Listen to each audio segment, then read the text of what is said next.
One power, invisible, and you see it everywhere and every day. One power, indescribable, and you speak of it with every word you say. Mysterious until you know the truth. As simple as the love inside of you. Call it God, call it Spirit, call it Jesus, call it Lord, call it Buddha, Baha'u'llah, angels' wings or heaven's door. But whatever name you give it, it's all one power, can't you see? It's the power of the love in you and me. One power, one power, one power, one power.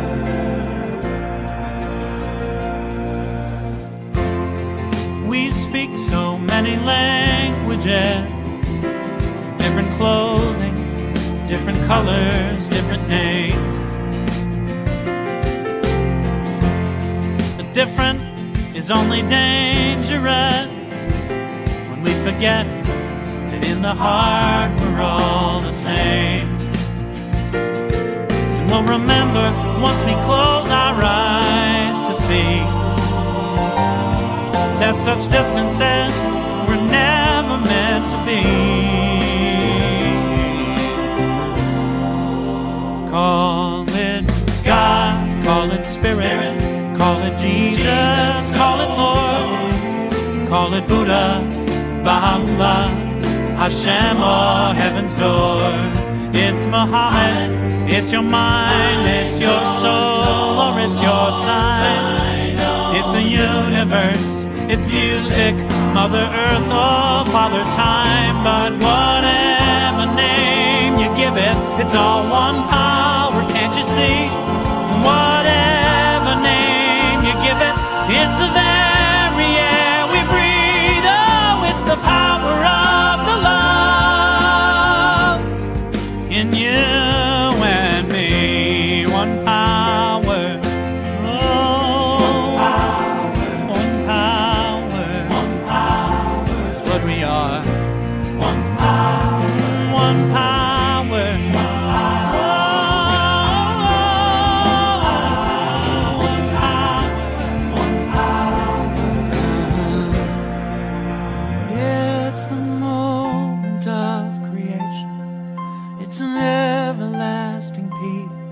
It's the freedom of forgiveness.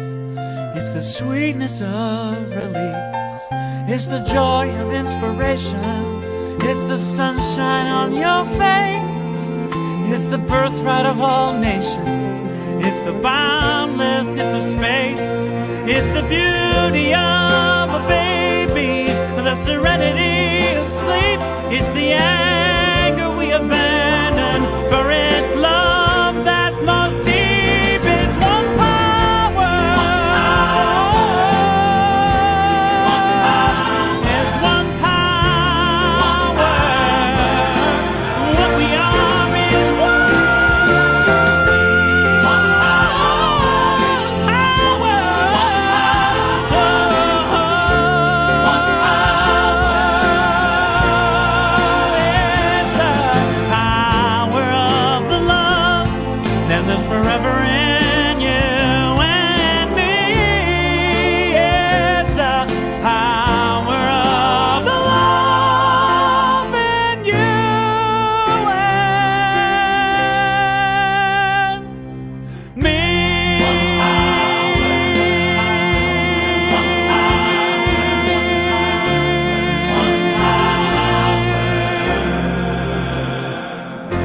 We are about understanding, living in and through and around and as one another in this one power of love. Welcome if you're here for the first time. If we're especially welcoming you for all of the rest of you who are both here in person and out there on TV land. I guess it's not TV land, on internet land. I'm just grateful that you're here. We are the Center for Spiritual Living Midtown. My name is Dr. Bob Deen, and I am so glad you're with us. We are a community that is all about understanding spiritual principle and living from that principle. We both study, understand, and then practice. And a lot of what we're about, our talks on Sundays, our classes, our discussion group on Sundays, our prayer group on Tuesdays, all of those things are all to the service of our vision of teaching spiritual tools and supporting one another in those tools as we move forward into the world, excuse me, and into our lives in this brand new time and place. Those of you who are present in the room realize we have a little different seating arrangement. You have some paper and some pens in front of you that's for you to doodle on, to make, as someone said, origami out of, or ignore, however that works for you. I always love to have something to do with my hands when I'm listening, so that's why it's there. There will be a time later in the service where I may invite you to do some writing on those places. So thank you again for being with us. And one of the really powerful things about who we are is what we teach. We are a new thought center. We teach the idea that there's only one power, not two or three or four. There's not opposing powers. And that the God of love is love. And love is really the essence of what it's all about. There is nothing to oppose that. We do not believe that there's some two powers vying for control of the human race or any of that. We simply support and teach this idea that love is all there is, and we live from that place. So I want to tell you a little more about who we are and what we believe, and we'll do that with our video of our Declaration of Principles. This is an excerpt of what we teach.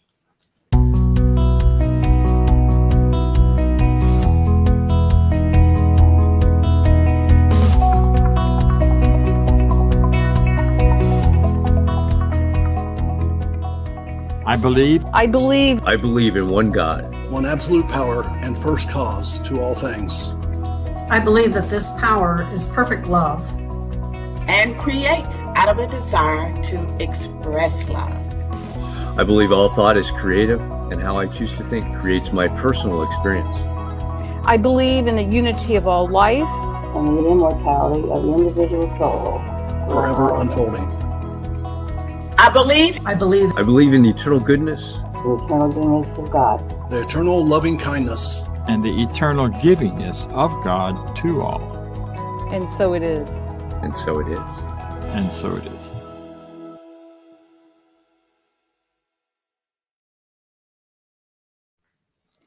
So, given that that's what we believe, that is an excerpt of our total Declaration of Principles. You'll find that and a great deal more information on our internet website at cslmidtown.org. So take a look there if you want to get a better idea of what we're about and what we teach. Some of those folks up there you'll recognize from being in the room today. And they are, one of them at least is a practitioner, and today she will be bringing us a message, a few words, and then an affirmative prayer or spiritual mind treatment. So I'm really happy to introduce to you. What's her name? Not true. Barbara Guillory, come right on up. I know your name. I'm being silly. Welcome.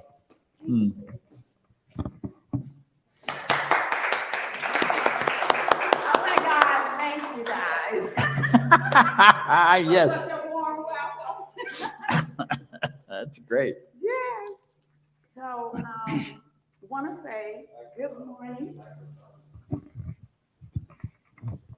say good morning. Good morning, and Happy New Year. It is just wonderful to be with you guys this morning and also out in Cyberland as well.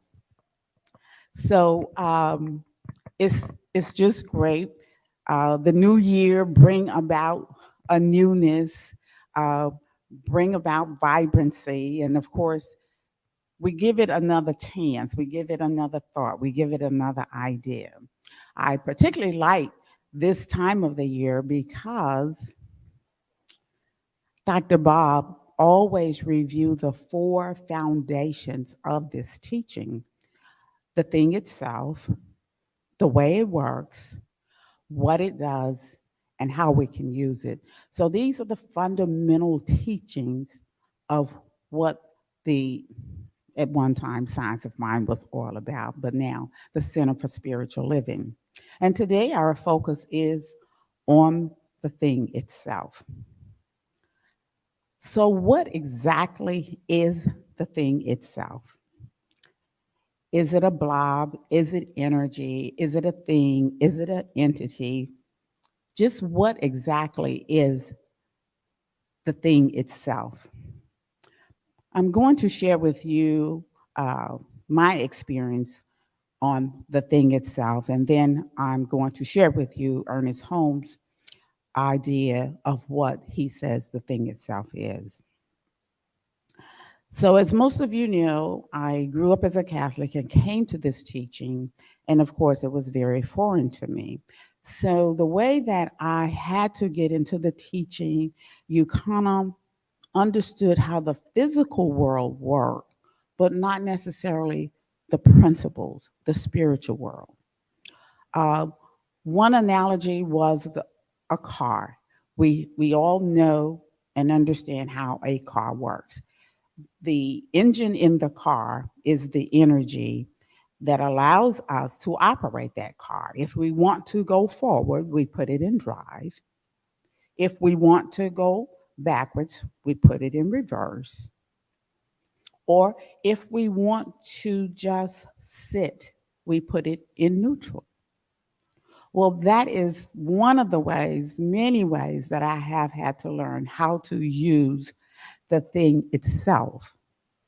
It is our choice on what experience we're looking for that we get to determine. If we want to move forward, then we make the choice to put the car in drive. If we want to move backwards, we make the choice to put the car in reverse.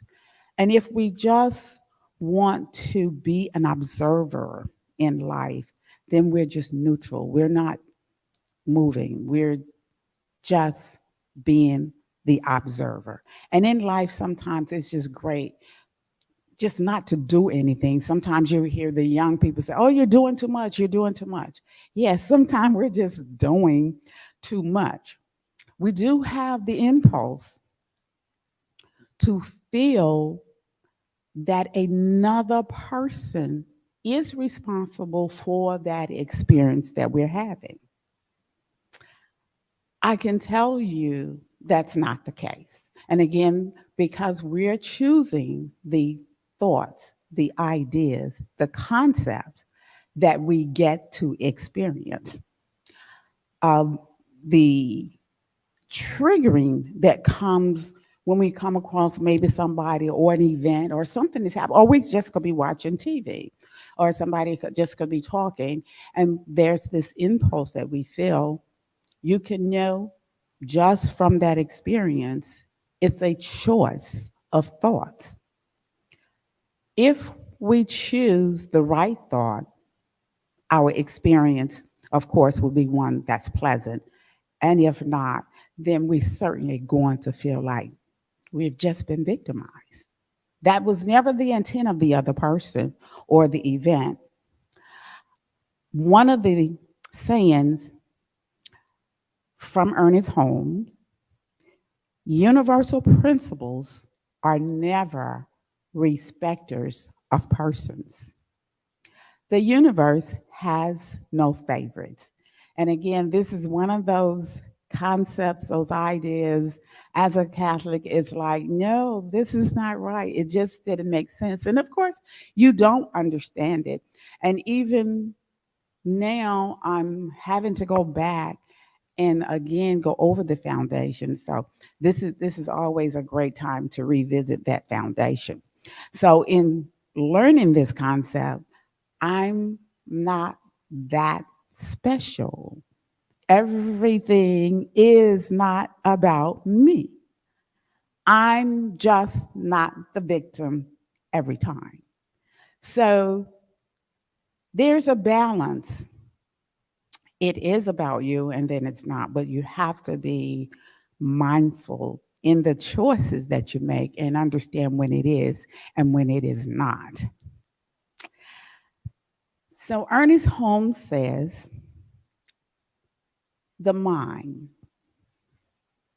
Guys, I was just elated when I understood the one mind. Dr. Bob spoke about the oneness. The song was about the one power. It is about the oneness. When I realized it is just the one mind that all of us have, it was just a growth spurt for me. The thing that made it different was the choice of thoughts out of the one mind. When you go to the grocery store, you have a choice out of millions of items, just thousands and thousands of items. Again, based on what experience that you want. If you want to have spaghetti, then you choose those items and you have that experience. If you want Alfredo, you get to make those choices. And in the one mind, there are trillions and trillions of thoughts, ideas that we get to choose. And it is this choosing that creates our experience. Ernest Holmes says, the mind, which we discover within us, is the mind that governs everything. This is the thing itself, and we should recognize its simplicity. So now I would like for us to just center ourselves. And as we do, we're going to do a quick treatment. The treatment I will do will be in the first person. Again, why? Because of the oneness. So we all are in this together. We all experience the oneness together. And in this oneness, in this idea, we come to know the universe, the magnificence, the substance, the goodness, the oneness for what it is. We know and understand from this oneness, all things manifest. That would include myself, each and every one of us here in this very moment.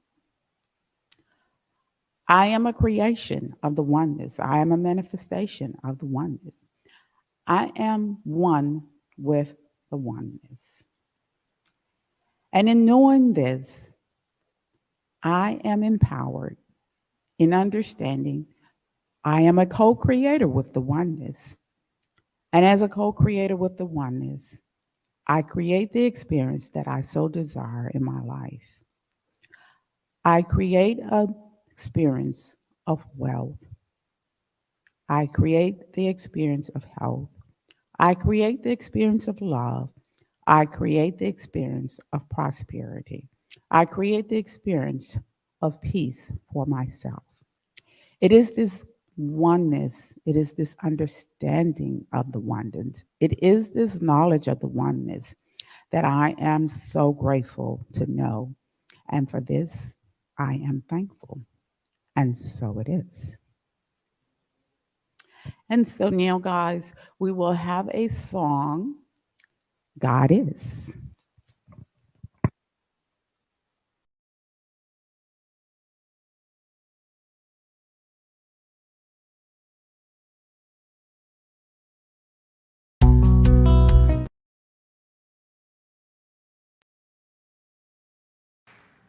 Where I am,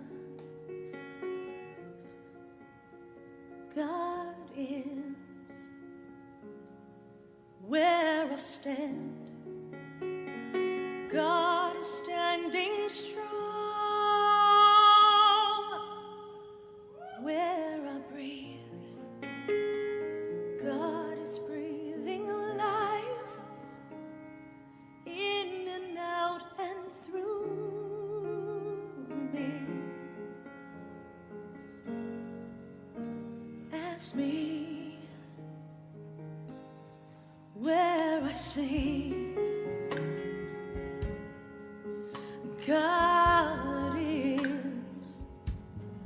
Where I dance, joy lives at my feet. Where I live, beauty's flowing free, in and out and through me.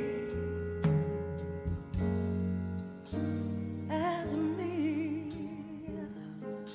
for where I doubt, God is the faith in me.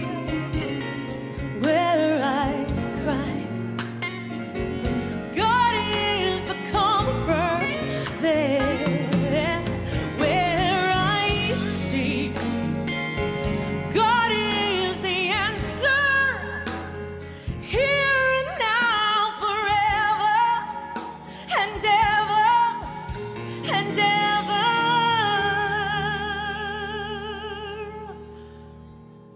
Where I speak, truth is. Where I work, love is my career. And where I play, God is playing boldly, in and out and through me. As me,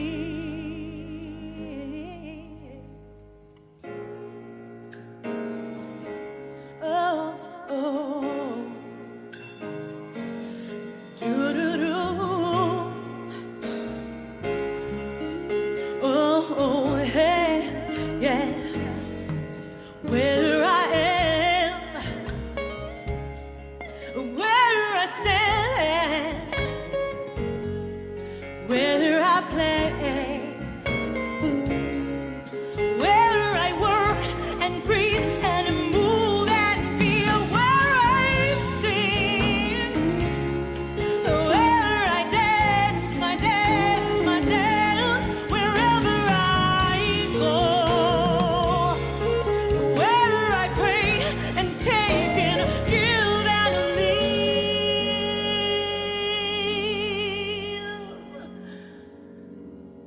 God is, life is, joy is, oh, God is.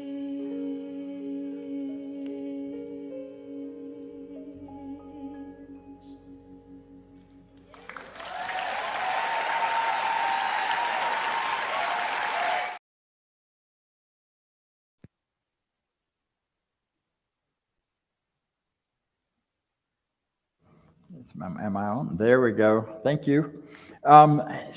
Beautiful. Thank you, Barbara, for your treatment and your words at the beginning. And you know, I don't know about you, but when we got to that song and she started right out singing, God is, everything in me went, no! Because even after all these years in this teaching, I still have a negative reaction sometimes to that word God, the G word, because it has been so misused and abused over the years, and people have used it, G word, to attempt to abuse and control and manipulate one another, that often I try not to use it too much, because I don't want people to think we're talking about that old God that was used in that way. Because, you know, God is a word that is means means something different to everyone. It's so many different meanings. And today we're going to talk about what it is and what it isn't from our perspective, and then why it matters and what to do about it. So that's kind of the outline. Hopefully I'll get somewhere close to that. But today it's about what is this G word? What is this God thing? And why does it stir up so much stuff in us? I don't know about you, but I grew up with the belief that God was a personality, that it was a person of some sort, that was a deity that was bigger than me. It lived in the universe somewhere. I didn't really believe it was a God up there somewhere because I'd already had enough science as a kid to go, oh no, it can't, there's no up. I mean, on a round planet flying through space, which way is up? So that didn't work for me. What did work for me, though, was that it was a moral God. And I grew up in a tradition that said it believed in the priesthood of the believer, that every believer had the right to choose their beliefs, to look at everything that was going on and what they were being taught and choose what was true and what was not true for them. And that was a really powerful place to start, even though it was filled with a lot of shoulds and oughts and things that I was supposed to believe if I wanted to be a good boy. And I really wanted to be a good boy, then more so than now. So that God thing just really, really became a big part of my life. My father passed away when I was very young. I was 7 and he was 30. And he got saved just before. This God thing suddenly came into his life and became very important. And what I heard after he passed away was, well, first of all, I saw the huge change in him when that happened. His behavior changed. So much changed in the way he treated us and the way he experienced life. He was so sad before that, and he was so free after that, that it was just a different world. So this God thing got my attention at that point. I was only 7. Then when he passed away and they told me he had gone to be with God, I thought, well, there's more to it than that. I need to be a really good boy so I can get to go there too, wherever there was. So I spent my life with that. But the whole point of that is simply that we all form our ideas of God by our very earliest experiences with power. And that's what the human race has done. We started out experiencing power, and how do we experience power, and what sense do we make of it? So historically, through the ages, humans have done that. We started out seeing the sun as power. The sun and the moon were the great powers in the sky, and they brought energy and light and life. And there are pyramids and all sorts of things all over the world to measure the sun and make sure that we get past the solstice and the sun comes back. It doesn't just continue to go away. By the time that much of the Bible was written, the belief was that this universe, that the gods lived above the sky and below the waters, and that we were in between people. And to know God, you had to understand that through these holes in the sky, light was shining in, and that's where the light of God was coming from. It was the sun, it was the moon, it were the stars, all of those things. So all of that kind of blends together in the development of human consciousness, because that's what matters. It's where is your consciousness and my consciousness as we understand this thing called God. And that we keep these, or that we question our gut reactions about it. And as I question mine every day, every time I hear it, I thought I was all over it until I just heard that song right then. I'm like, ooh, God. But that's a God that was about a personality who made choices, decisions.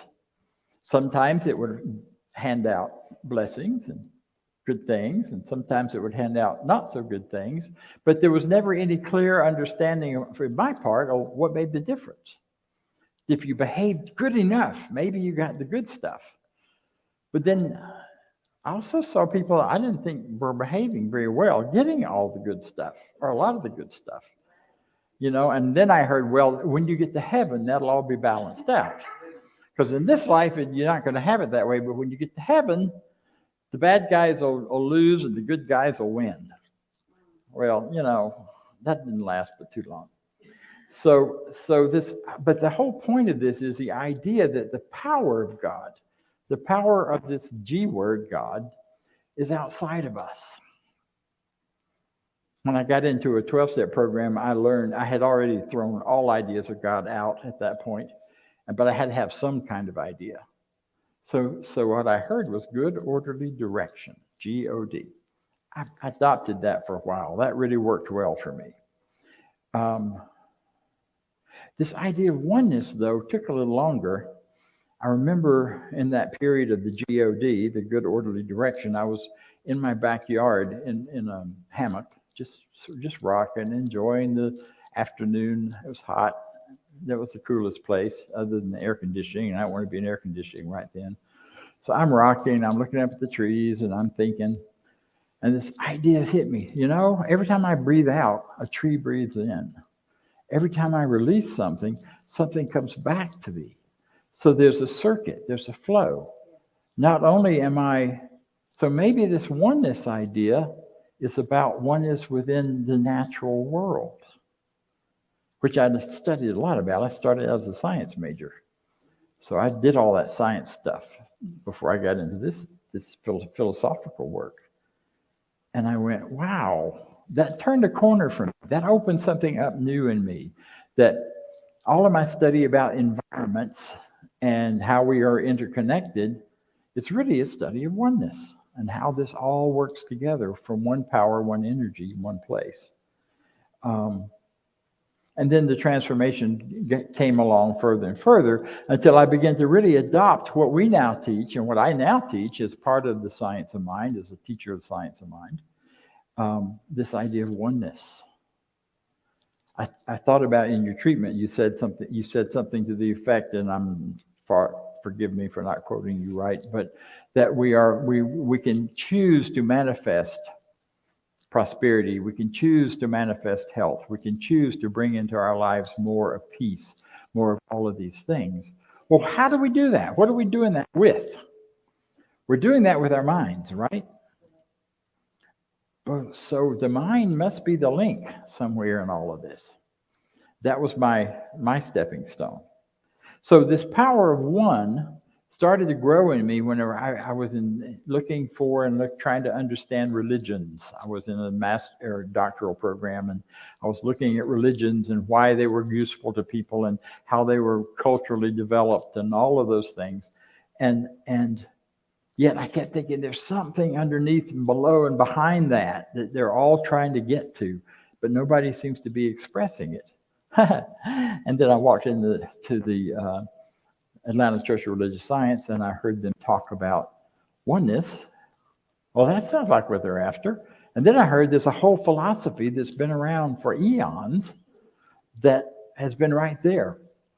At that time, there was not a single book in the Emory University library about an idea of oneness or a philosophy of oneness. There was nothing about New Thought. There was nothing about Ernest Holmes or these teachings that have been around for 200 years at least and more, if you look really deep into the other teachings. And I went, wow. But so I started reading, I started absorbing it all as fast as I could, and it just made so much sense. And I realized this thing I was trying to write as my doctoral dissertation had already been written. And yet it wasn't recognized by my academic world. So I couldn't use it in my doc, which is why I didn't finish the doctorate to this day. I still have an ABD, all but the dissertation, and that's great, and I'm happy for that. But the idea here, I want to come back to, is that this idea of one power was so seminal and so important to me, because in the world, if you look around in our world of our five senses, touch, taste, smell, see, sight. There's a lot of powers at work here. There's warring, there's people against each other, there's my wonderful healthy body that also surprises me sometimes and goes, oh no, not so much in that department. All these other conflicting things, and I just couldn't make sense of it to begin with, and it still takes some work with some of it to make sense. But it got to make sense, because if oneness is not true and real everywhere, it's not true and real anywhere. So one power in one place at one time, always, everywhere, everything. So what are the qualities of this one power we talk about, our idea of the G word? The qualities of this are those qualities that you referred to. It's the qualities of love. It's the quality of light. It's the quality of peace. It's the quality of beauty. Beauty is a fascinating thing. We don't talk much about it anymore. Philosophers of the last century spent a lot of time on it. It's not the thing you're looking at, it's your experience of looking at it. It's where the beauty is. That's a consciousness piece. All of those qualities of the infinite are qualities within us that are the infinite ultimate thing. Prosperity, givingness, creativity, all of that are the connections and the qualities of the universe. Now, what it does do, and I love the other part of the quote you read that says it's not personal. And this oneness does not operate to make anyone special. I like that, except when I'm feeling special. And then I'm like, what do you mean it's not special? I'm special. I got the numbers. I got all the letters behind my name. I got travel behind me. I got all this good stuff. What do you mean I'm not special? Pardon? I got my coat of many colors on that a member made for me in such wonderful. I'm so grateful for. She painted it. Maybe I'm not special. Well, of course you're not, in the sense that this oneness works the same way in me that it works in every other person, from all of us sitting here to the person that's living on the street and doing the best they can to get by. We're all part of that one power. And the only difference is some of us have learned how to use it, and some of us haven't. And we'll get to that. What we've learned to do is figure out ways in which we can channel through us, not in the sense of going into another mind and body, but channeling in the sense of it just is the natural stuff. When you're thinking, the oneness is all there is. The one power is all there is. So the power that fires your thoughts, the power that makes your brain work, the power that makes your body work, the energy that runs through our systems throughout, the energy that runs all of this, is all created is part of that one energetic power, that one universal something. Now, we can't define it all. It's infinite. We are in the process now of defining it as much as we can by our lives and by our understanding. It's fascinating. The opening part of the Science of Mind textbook, which was written in 1926 originally and then later revised in 1935, says that someday science and religion are going to finally get together and realize that we're all talking about the same thing in the same way. Well, hello, we're there. Quantum physics points clearly to the idea of only one power behind everything. That this universe, this known universe, is a collection of energy and information concentrated in special points and pods all around. You and I are simply points of energy and information. Deepak Chopra really took that idea forward, and others who've looked at and talked about quantum physics and string theory and all of those things, which point to the idea that it's all energy, it's all universal consciousness. And it's interesting because even the quantum physicists now are talking about consciousness as the final, ultimate bottom line.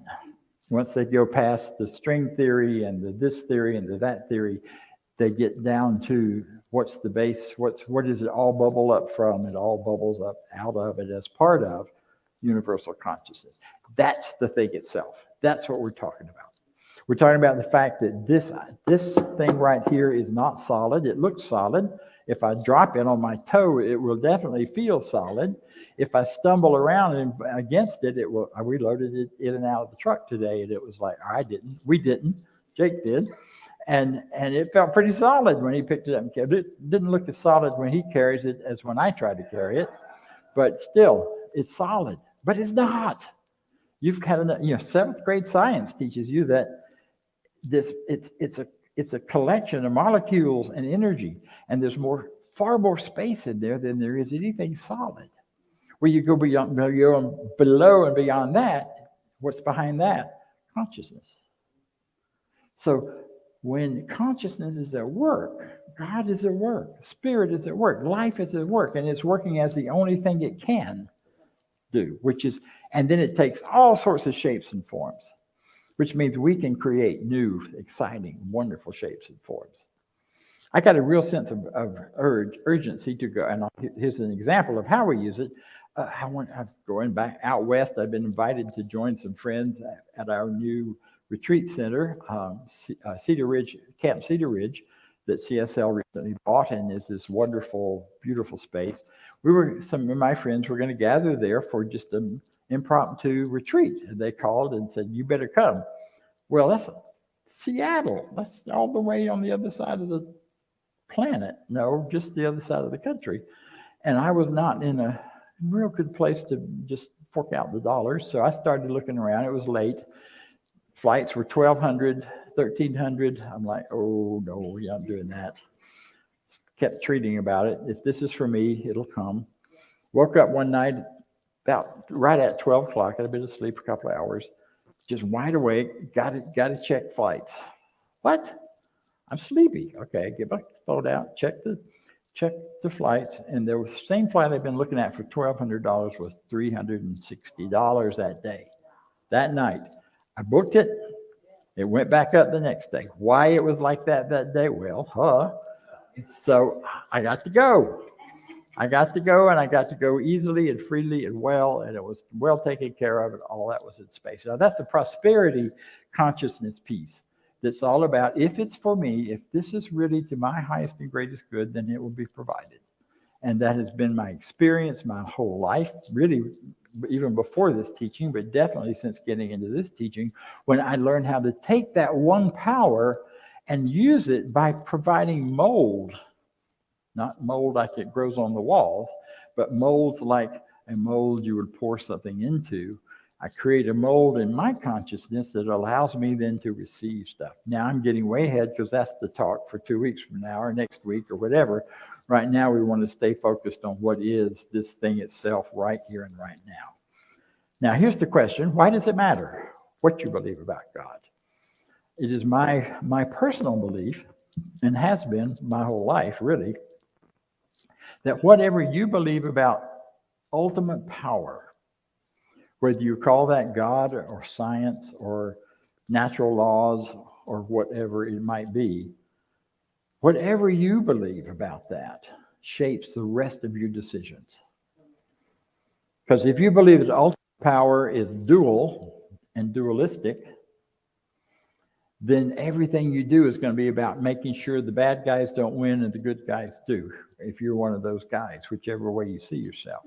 Your decisions about everything in life are going to be based on either a defensive posture against the evil or a positive posture also against the evil and for the good. But always the evil is going to be playing that off with you. Now, we live in a world that plays that big, right? I mean, TV, all you got to do is watch a little news and you hear the fear-mongering that goes on, the terrifying things that are out there on YouTube, on everywhere. If you read it too much, you could go, oh my gosh, we're all going down the toilet. Well, I'm not, and I haven't for a long time.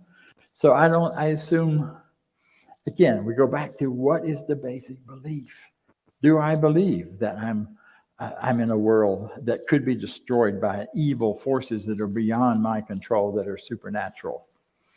One of the things I like most about this teaching is that we do not believe in a supernatural beyond the natural.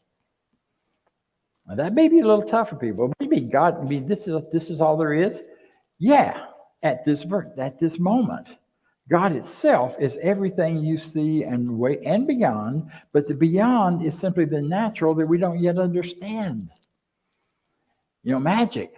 Think about magic, the things you've seen that were magic, and you go, oh, wow, that's magic. That's wonderful. They must be supernatural. No. Magic today is tomorrow's science. If people 1,000 years ago had seen anybody flying in and out of Jerusalem in a jet plane, they would have said that is magic. There's nothing holding it up. It's just flying. Well, yeah, there is. Now we know what it is. We know where We know where the places are, how it works, and what makes it work. So tomorrow's magic is simply not yet understood science. Today's magic is that. So as we think of the future, we think, I don't know how this is going to happen. If you can envision it happening, you don't have to know how it happens. You just have to know that my imagination tells me this can really be true and real for me. I can have what I want. I can be what I want. And if I believe I live in a universe of oneness where there's nothing opposing that on the ultimate level, then that could happen. The only limitation is my own imagination and consciousness and willingness to take action. That's the other part we sometimes forget. These things don't happen. I had to make a phone call to get the cheaper fare. That didn't just somehow land in my bank account. I had to do it. You have to take the action that comes when you understand the process and the feeling. So it matters. The difference it makes in our lives is that we can move out of fear into freedom. It is our basic birthright. It is our basic starting place. That's also in the very first few chapters of the textbook that says, and by the textbook, I mean Science of Mind by Ernest Holmes. Talks about that freedom is our natural way to be. That's why we have this drive toward it. No matter what may be attempting to, we see us pushing back against it, there's that within us that wants free. Free to go, free to stay, free to love, free to live, free to be who we know ourselves most fully to be. That's a great, powerful difference for us. Knowing this oneness means I don't have to be afraid of the evil spirits. A few years ago, they did a study about what the TV people and the movies people did this big study about what are folks wanting in movies. And the big thing that came out of that was they were wanting more spiritual content. So now we have more spiritual content. And that spiritual content is always about the evil spirit that's coming after you, or the bad juju that's going to get you, or the superhero that's going to win, or the anti-heroes of the superpowers that are going to win. All that duality, it's all about two-ness. I've seen very few movies about oneness. There are a few. One of my favorites is The Last Holiday, I think is the title of it. And where the woman thinks she's dying, and so she goes on vacation and lives out her wish book that she'd been accomplishing for years and putting together for years. And it's just such a rich and fun and beautiful movie, including her estranged boyfriend coming and weathering the Alps snow and ice to get to her just while she's up on the roof. Anyway, it's a long story. You'll watch it, or you won't. There are stories that have that out there, but they're rare. So you and I get to rewrite our stories. We get to rewrite that story of fear, of lack, of limitation, of unhealth. And, health is a whole nother topic we're going to go into in February. But right now, we're just going to stay back with this one power. So know that this is how it is. If you choose to believe in it, if you choose to create beliefs in that idea, then things will come to you to start showing it to you. It's like looking for the car that you were always thinking you wanted, and then suddenly they're showing up everywhere. I'm seeing Teslas everywhere. And I'm not yet sure how I'm going to finance that, but I'm seeing Teslas everywhere, including out here. Thank you, Rick and Lynn. Because to me, that's kind of the next idea of, the next idea of what what the car industry is going to be about. So Vance is standing over here, which is letting me know that I need to wrap this up, and I will. Our theme, our affirmation for this week, and I invite you to use it and then watch for what happens in your life. And the affirmation is, God is all there is. It means you got to get clear about what you mean by God and the all, and what the connection between the two happen to be for you. So I encourage you to work with that, to play with it, to write it, to think about it, and come back next week and we'll take the next part. In fact, I will not be here. I will be on another retreat, And the wonderful Reverend Angela, who's sitting back here, will be speaking to you next week. And we will continue right here, same channel, same place, same good vibes. Thank you. You're wonderful. And so am I. And so it is. Thank you. Thank you, Dr. Bob. For an awesome talk back in person in January. So for those of you online, come join us. Yeah, we're having a good time. So I'm going to go through our affirmation of prosperity, but you can donate online at CSLMidtown.com. Click on the donate button. If you're .org. here in person, .org. both. Okay. .com, .org. Sorry. They'll both get you there. It is a .org. But the and if you're here in person and you want to donate, there's a basket in the back to do that. So if you would join me in our affirmation of prosperity. I live in a universe of abundance. As I freely and joyfully give, I join in the divine flow. And all that I share with life returns to me, multiplied abundantly. And so it is. Back to Dr. Bob for some announcements and a class that's coming up. Yes, we have a class coming up. We'll have a little video about it next week that I am teaching, co-teaching with Mary Mann and Morsi. That's a mouthful, right? It's called Prosperity Plus 2 because it's the second version. And this will be done online only. And we will be doing this on Wednesdays, starting the last Wednesday of the month, I believe. And yes, the last Wednesday of the month will be for 10 weeks.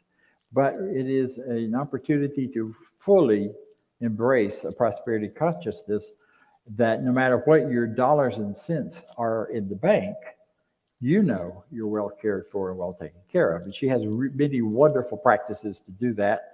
So I invite you to sign up online. There are on our website and through our emails, you'll see the links for that. And that's our only announcement right now, except for our usual Tuesday group is still meeting. This week we're going to be talking about, is God really all there is? And then we'll be doing some treatment together, prayers together. That's at noon on Tuesday, not Wednesday, Tuesday. And I think that's it for now. So join me, if you will, in our closing affirmation, which we have up here, or you may have one of the printed versions. And it says, I leave this place now knowing something better than I knew before. I go forth into the world with a heart full of love and a mind full of good sense. I look at the world in a greater way, knowing that I have within me everything I need to create the life I desire. I give thanks for this understanding, and I am grateful for the spirit of life that lives through me, and so it is, and so it is. Thank you all very much.